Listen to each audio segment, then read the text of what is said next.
South African President Jacob Zuma has visited a refugee camp in the port of Durban after a fresh outbreak of anti-foreigner violence.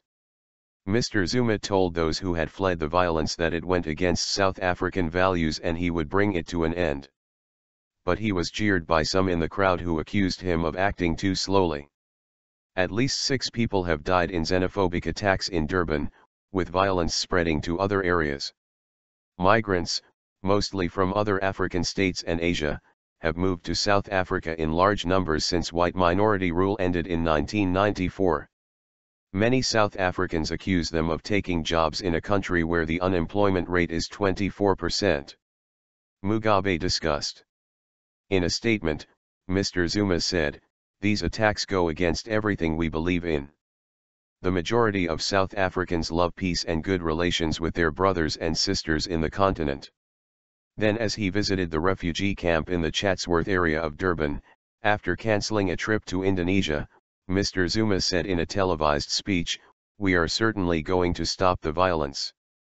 Addressing migrants who were planning to return to their home countries, he said, "Those who want to go home, when the violence stops you are welcome to return." Mr. Zuma said it was a minority that was causing trouble, but the BBC's Southern Africa correspondent, Karen Allen, says he was heckled by some in the crowd who branded his visit as too little, too late, adding that they were planning to leave South Africa altogether.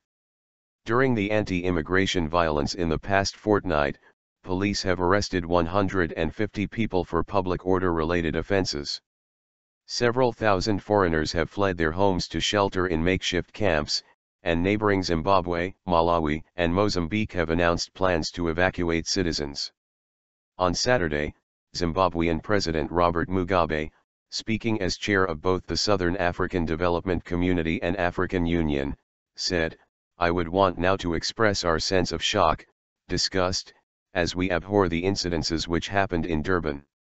Violence had continued overnight, with small groups attacking shops in several areas around Johannesburg.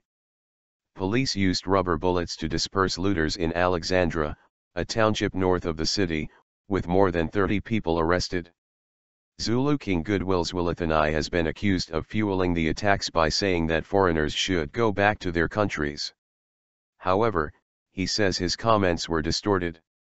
Official data suggests there are about 2 million foreign nationals in South Africa, about 4% of the total population. But some estimates put the number of immigrants at 5 million.